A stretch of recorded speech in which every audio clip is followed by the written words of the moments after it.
Hoy te hacemos un recuento de las millonarias propiedades de los políticos, en donde te explicamos cómo sospechosamente muchos políticos han adquirido lujosas mansiones, las cuales terminan siendo monumentos a la constante corrupción e impunidad que existe en el país. Bienvenidos al Nopal Time, soy Saúl Soltero y por ocasión especial hoy te presentamos las 6 millonarias propiedades de los políticos.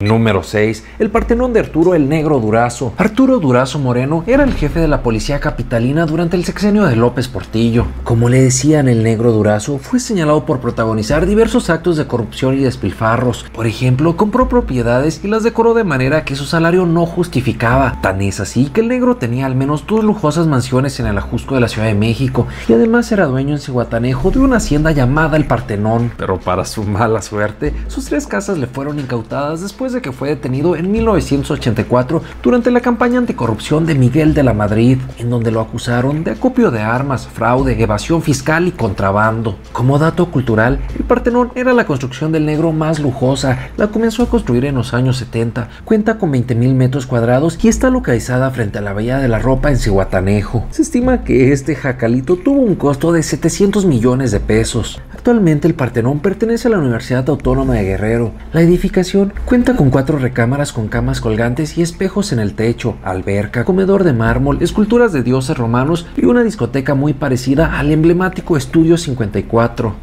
¿Cuáles son las áreas que tiene esta casa? ¿Podría usted describirnosla? Sí, como no, son varias las áreas. Hay una caballeriza de 770 metros cuadrados, hay un galgódromo, hay un ruedo, hay canchas de tenis, hay un stand de tiro, hay una casa de máquinas, hay un invernadero que también cuenta con esta casa, la casa de juegos, hay una fuente, hay algunas perreras, hay casa principal, está un cobertizo para alguna sala de exposición de autos.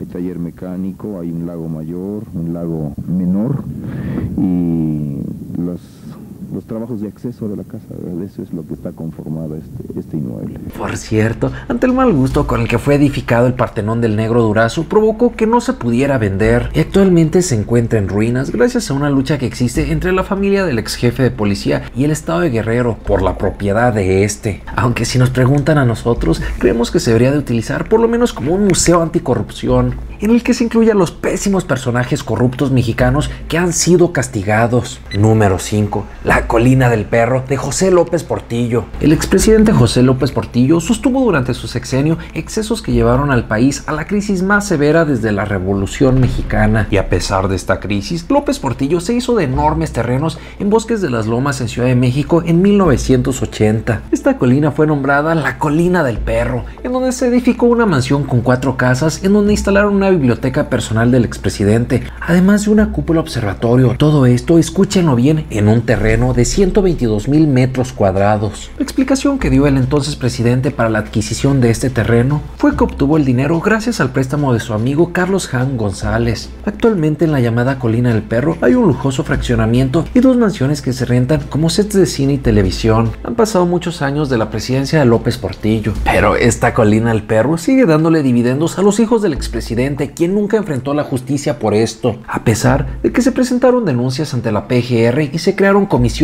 especiales para investigarlo, incluso a pesar de la cruzada de Miguel de la Madrid contra la corrupción. Por lo tanto, esta colina es el más claro ejemplo de la corrupción priista que continúa a su máximo esplendor. Número 4. La Casa de Malinalco de Luis Videgaray. Luis Videgaray, el enemigo público del Cicatricure, fue secretario de Hacienda y es el actual secretario de Relaciones Exteriores. Videgaray le compró a Grupo IGA una casa en la exclusiva zona de Malinalco. Por cierto, recordemos que Grupo IGA es una de las empresas más beneficiadas con contratos en el gobierno de Enrique Peña Nieto, tanto cuando fue gobernador en el Estado de México como en el gobierno federal. La lujosa casa de Videgaray costó supuestamente 7.5 millones de pesos, los cuales, según con él pagó con 2 obras de arte y un cheque por 6.6 millones de pesos fechado el 31 de enero del 2014. No debemos perder de vista que Videgaray hizo la compra en el 2012, cuando aún no era secretario de Hacienda. Sin embargo, el pago del crédito que le había otorgado el mismo Grupo IGA lo realizó cuando ya era secretario de Hacienda, con un cheque que fue cobrado por la constructora casi un año después de haber sido expedido. En este caso, Videgaray ofreció una disculpa a la ciudadanía. Sin embargo, sostuvo que no había cometido ningún delito y que no incurrió en conflicto de intereses por la compra de esa casa, la cual sin duda es un monumento a la corrupción en la actual administración priista, donde todo indica que la constructora favorita del gobierno prinosáurico pagó por adelantado un soborno a uno de los mejores amiguis de Peña Nieto. Número 3. La Casa Blanca de Angélica Rivera.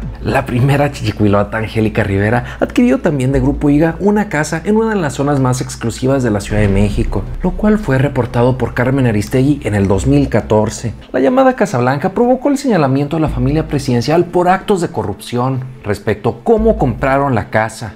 La residencia, con un valor aproximado de 86 millones de pesos, unos 7 millones de dólares, según un avalúo independiente contratado para esta investigación. La casa tiene estacionamiento subterráneo, planta baja, nivel superior con tapancos, un elevador conecta todos los niveles.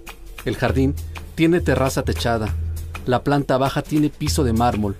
Hay 6 habitaciones para sus hijos, mientras que la habitación principal tiene vestidor, baños y spa. El color blanco cubre toda la casa, la cual tiene un sistema de luces para crear ambientes. Puede tornarse rosa, naranja o violeta. Por lo tanto, Angélica Rivera publicó un ridículo video en YouTube en donde explicó que gracias a sus ahorros como actriz desde que era chiquita pudo juntar para la extrafalaria mansión, pero ante los problemas generados anunció que la pondría a venta. Inicié mi carrera artística desde los 15 años. Trabajé 25 años con la empresa Televisa. Entre otras cosas, realicé telenovelas que no solamente fueron vistas en México, sino en muchos otros países del mundo con una alta audiencia. Con esta empresa he celebrado distintos contratos a lo largo de mi carrera. La última renovación de estos contratos fue en el año 2004 y además realicé diferentes campañas de publicidad, por los cuales he recibido los pagos producto de mi trabajo. Para continuar forjando un patrimonio para mis hijas, en el 2009 inicié la búsqueda de un terreno para construir una casa.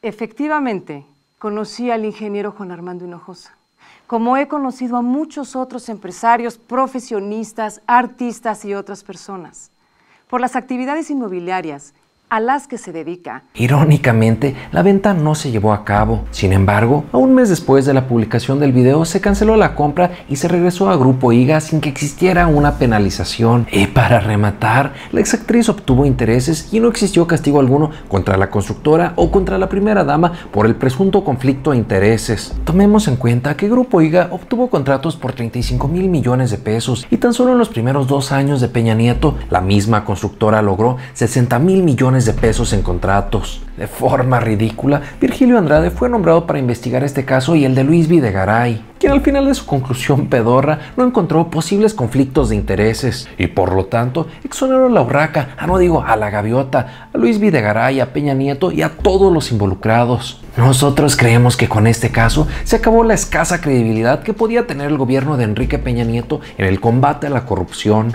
Aunque Peña Nieto se disculpó después por la adquisición de la propiedad, aseguró que había sido un error, pero no un delito. Número 2. La casa de 15 millones de Enrique Ochoa. Enrique el Clavillazo Ochoa declaró en su 3 de 3 que era propietario de un departamento en Baja California Sur, de una casa en Ciudad de México, de 50 taxis en Nuevo León y del 33% de acciones de una farmacéutica. Y para rematar, dijo que también tenía un terreno en Morelia, Michoacán, con un valor de 3 millones de pesos. Todas estas propiedades del Clavillazo fueron adquiridas con ingresos anuales de 3 millones de pesos que tenía antes de ser presidente del partido prinosáurico. Irónicamente, todo parecía estar en calma para el Clavillazo Ochoa hasta hace unas semanas, pues el priista Guillermo Valencia, quien es un expresidente del municipio de Tecaltepec, Michoacán, denunció que el líder priista construyó una residencia con un valor aproximado de 15 millones de pesos en el terreno que tiene en Morelia, Michoacán. Según el exalcalde, la casa tiene 3 pisos con acabados de mármol y granito, incluso tiene una puerta traída de la India, estimando el precio de la construcción en 10 millones de pesos, más 1 millón de pesos en acabados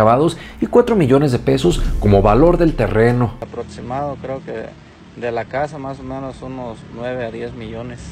Lo que es la pura casa, porque el la terreno, pura casa. ¿cuánto vale? Los terrenos ahí adentro valen cerca de 4 millones. 4 millones más 10 millones de la casa, estamos hablando de 14 millones, 14 millones. en 7 meses pagados en gran medida con recursos públicos.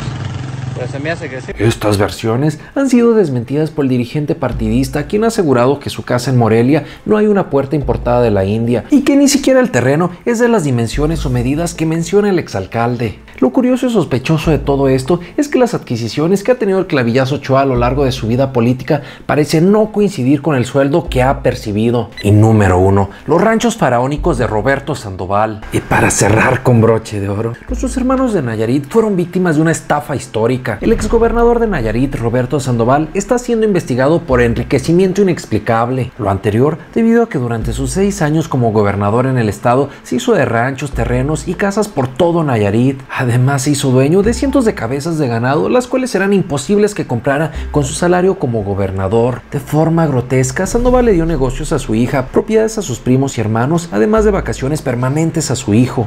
Y daño a la hacienda pública por 2.700 millones de pesos.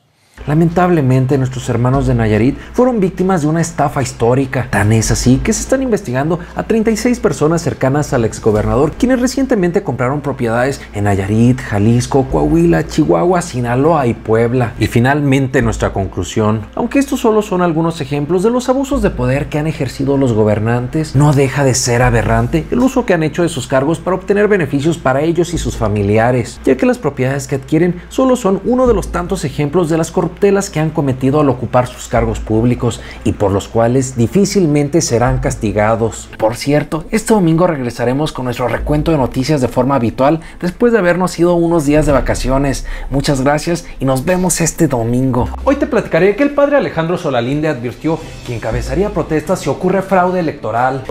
Cientos de damnificados protestaron en la Ciudad de México porque no les han dado los apoyos prometidos. Margarita